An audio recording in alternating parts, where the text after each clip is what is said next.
This episode uses explicit language, so please be aware of that, especially if any children are nearby.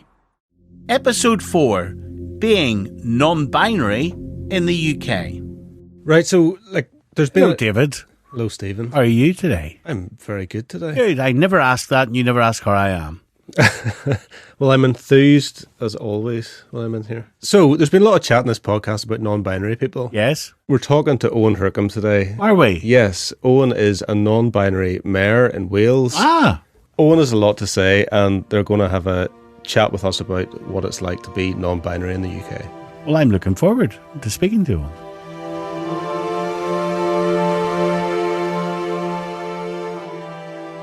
So, Owen, obviously in this podcast, we're trying to reach out to lots of different people, including people that might not have thought too deeply about this before. So, you're non-binary. Tell me what that means to you. Yes, so non-binary will obviously mean different things to different people who are part of our community, because fundamentally being non-binary means you're just not a man or a woman. But within that, there's lots of variations. So you'll have people who are agender, for example, they don't have a gender. You'll have people who are gender fluid. You'll have people who are genderqueer and things like that. And you'll have people like myself who use a mixture of these labels to express our identity outside of the male and female binary. And that's simply what it means. So it's not one thing. It's just the way that we describe being not male or not female, and being something completely different. And how were you biologically born? Well, I mean, that, in my personal view, the biological, what you're identified biologically at birth really doesn't come into it. I mean, you can't look at somebody and know for certain. I mean, some people say, yes, you can, what about genitalia? People can have different relations to their genitalia than you'd understand.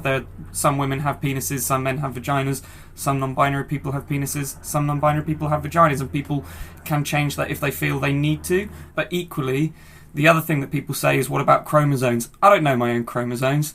Many people don't know their own chromosomes, and it's really, when you are talking about gender, biological sex doesn't really come into it. The only person that needs to know is any doctor you're seeing, in case there's, health risks more commonly associated with one of the, not that there's only two biological sexes, because of course you've got intersex people as well, but that's the only time it really comes into it, so it doesn't really have any reflection on gender. I by no means want to in any way be offensive today, so the questioning is more based on, maybe I'm from a particular generation or whatever. So Oh, no, I understand, and I'm not saying, that I found that an offensive question or anything. I understand why you're asking it, especially when we are doing the outreach. Sure. So what I want to understand from you is help me understand how, if I look at a human being and they've got a penis, they're a man. I know they don't have ovaries. I know they will not grow breasts. So how is that not a man?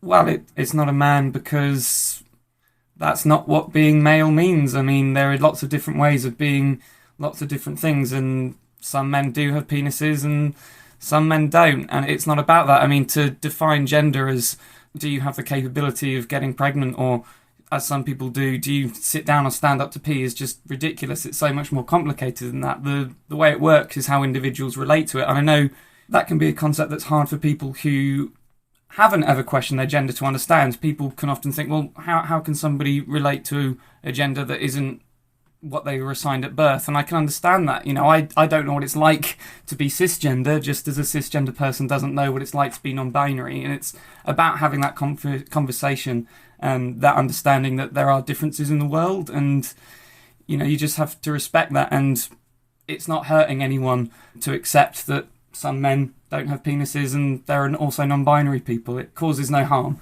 But if we are diluting the definition of what it means to be male or what it means to be female, then does that not, by its very point, mean that there's total confusion, that there's no worth in the word male or female?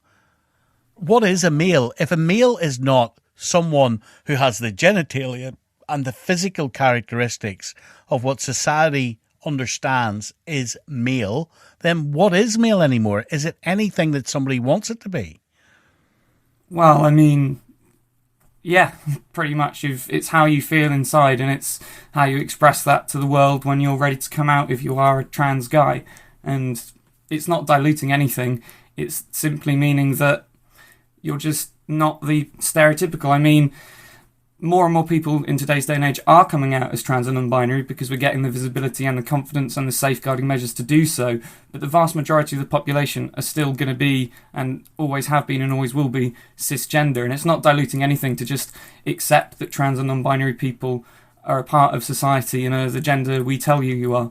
For example, I mean, one thing that's get thrown at us a lot is, by having these definitions and saying rightly that, what gender you identify with is your gender. What about safeguarding issues? And every single country that has self-ID for gender has not seen an uptick at all in crimes that could be related to that. And I understand that you're not really asking the question from that point of view, but it's a common train of thought that if gender is immutable and genders have biological differences, then what about this, that, and the other? And gender isn't immutable. I mean, genders change, and there are multiple genders out there, and biological sex really doesn't come into it. You'll have cisgender people who are far more feminine, cisgender men, for example, who are far more feminine than certain cisgender women, and you also have trans men and trans women and non-binary people who explore their femininity and masculinity different.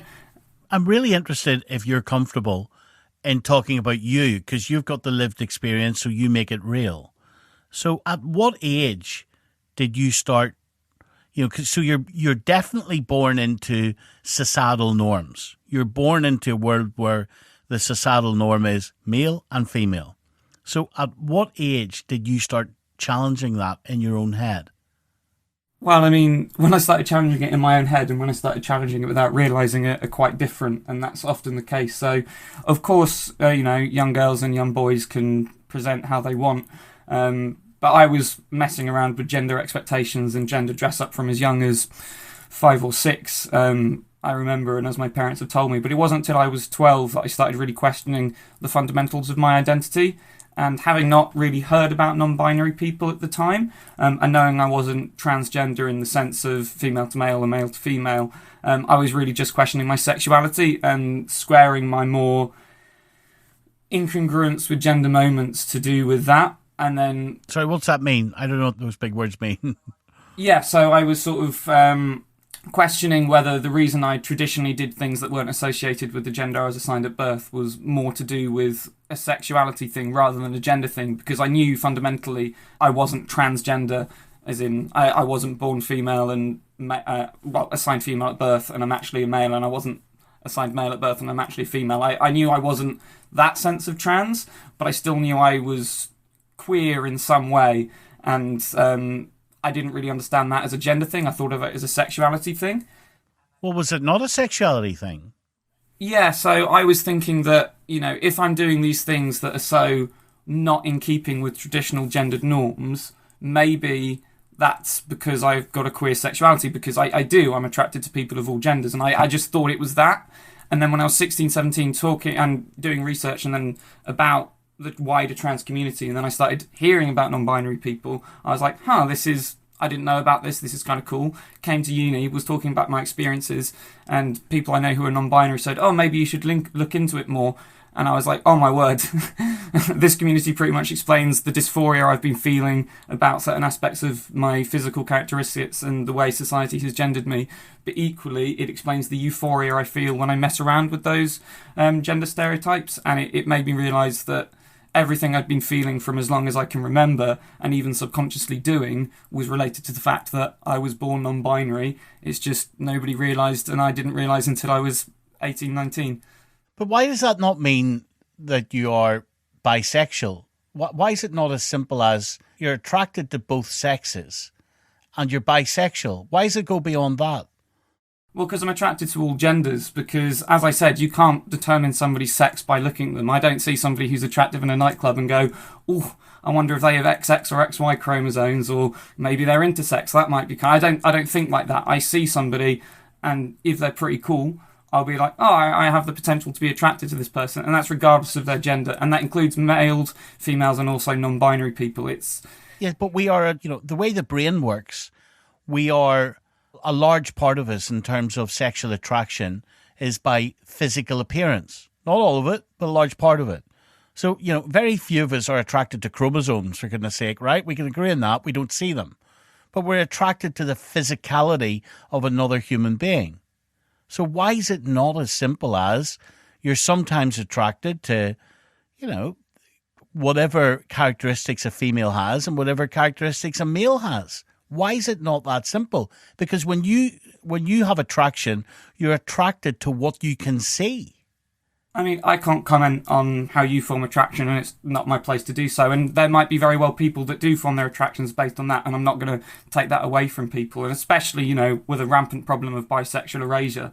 But for me, the reason I identify as pansexual is because whilst there is a certain element of physicality in the attraction I feel, you're right, that to me has never felt based upon somebody's gender. I can, be attracted to somebody and not even know their gender because the way that they're presenting might make me go, have you heard of the term queer coding? So if you haven't, it just means the way that somebody presents outwardly in a way that shows they're part of the LGBTQ plus community. People do this in different ways, and you'll get straight people and cisgender people who present in ways that might be mistaken for queer coding. But attritional, for example, might be over the top dress and green hair, just something that I like to do is an outward sign of, hey, I'm part of the LGBTQ plus community. So I could be attracted to somebody who is queer coding, for example, and because of that, I don't really know what their gender is. I just know that I'm enjoying the conversation and that they look nice. And that's why, for me, attraction isn't based upon any perceived male or female characteristics, because it's just based upon who that person is, and I'm able to feel that attraction regardless of anyone's gender, which is why I use the label pansexual for myself. Why is the label non-binary important then? And how do you define it? Yeah, so it's important simply because it communicates that we're not male and we're not female. It communicates that we are different from that. And of course, as I mentioned earlier, within that community, there are lots of smaller labels, micro labels as we call them, that can be more useful for talking to people who, are quite knowledgeable about the community, so we can express the nuances of our gender. But as an overall term, non-binary is important because it encapsulates the broad spectrum of people who aren't male and who aren't female, and it's useful to have that overall grouping term when we are campaigning for our legal rights and for legal protections, and that's why non-binary is so important. But equally, you'll have people who just use the term non-binary, and so it's important to them because it is their fundamental label. They don't need anything more specific than that because it fits and it works for them perfectly. So it's about communicating who we are, and it's also about using that label to form this group, and equally forming a group of people. Finding your people can be life-saving for non-binary individuals, because as you said, we grow up in a society that does gender things strictly in a perceived two-gender model, and it can be very disheartening, stressful, and depressing to grow up in a system that you don't think is ever going to recognise you, or you're never going to be able to fit within. So finding a group of people who've had that shared experiences, because you're able to look up non-binary people, it can be literally life-saving for individuals when you consider the high suicide rates that unfortunately form a part of the trans and non-binary communities. Are there some days that you feel more male than female? For me, no. I mean, people who are gender fluid will have those experiences from, the conversations I've had with people I know who identify as gender fluid. For me, I fundamentally never feel a gender that's male or female. That's why I use the agender label within my non-binary identity. I'm agender, genderqueer for me. And the reason I say that is because while I fundamentally never feel like I have a male or female gender, and I don't have a male or female gender, and I don't have a gender in that sense, I do have times where I feel like I wish to present more masculine or present more feminine, or play up to masculine stereotypes or play up to feminine stereotypes. And this is just my way of doing it. And it's not like there is the right way to do masculinity or the right way to do femininity. But for me, there is a certain fluidity in how I want to be presenting, but never in how I want to be perceived. Because no matter, even if I'm doing something that's, to me, really highlighting or celebrating the moments where I do feel that more masculine energy, I'm not a man. And equally, when I'm doing something that I'm, celebrating my feminine energy, I'm not a woman. I'm just still me. So there is that certain smaller sense of fluidity. But fundamentally, for me, because I'm not gender fluid, my gender is always completely agender, and there's never days where I wake up more man or more woman. So what legal rights do you think you should have that you don't? One of the big ones fundamentally is just the ability to engage in legal documents with our true gender stated. Being misgendered can and does contribute towards suicide rates and depression in our community, and not being able to interact with the world legally with our true non-binary gender can be quite triggering for some people. But more than that, it's about safeguarding. Now, we've got the 2010 Equalities Act in the UK, and it does include, people who have transitioned between the sexes as a protected characteristic. But the same Equality Act defines the sexes as male or female. So it can be argued that we're excluded from that Equalities Act. Now, various lawyers and people who understand the law a lot more than me have argued both for and against, and tribunals have argued both for and against the fact that non-binary people are already included in the Equalities Act, or if we're not. But the fact it's ambiguous is scary. It means that if my university that I'm doing my part-time master's at turned around and expelled me on the grounds of my gender, I'd have a case to fight that I might lose, and so there's legal protections there. But equally, the UK government has literally said it's too complicated to recognise non-binary people, and that's just huge, because it means, how are we going to be protected in law? If somebody murders or attacks me, is that a hate crime, or what is it? And the UK government would be like, well, you're not recognised as non-binary, so it can't be. So those are those safeguarding protections there. But equally, beyond just the legal... But how do you define it? For the UK government to move on that, they would have to define what non-binary means, wouldn't it? So how do you do that? And Parliament has decided not to, by the way. Do you respect that? I think it's a shambles that Parliament have decided that they can't be bothered to respect non-binary people enough to accept our gender as legal and allow us to place it on our legal documentation. I think that's a huge failing of Parliament. But it would be as simple as just defining non-binary people, as many non-binary people have, as simply, we are not men and we are not women, we are non-binary, and that's all it would take. And in countries that have legal self-ID, now, I can't off the top of my head think any country that has legal self-ID for non-binary people, but the countries that have legal self-ID for trans people, they navigate that legal side fine, because you just tell them what gender you are, and they're like, cool, you're protected, that gender is sound, yeah, we got your back. And that's all we want for non-binary people. I just want to be able to tell the government, hey, I'm non-binary, can you please ensure that I'm not going to be abused because of that? And I want the same legal protections that people have for other protected characteristics. And they could just turn around and be like, yeah, we can do that. The fact they're not is very disheartening. Well, could they, though? Because for something to be protected in law, it needs to be clear what it is. And I'm learning today, there's someone speaking to my ear here saying, well, you'd have to be, what is it, David? Gender queer? There's gender fuck? What's gender fuck mean?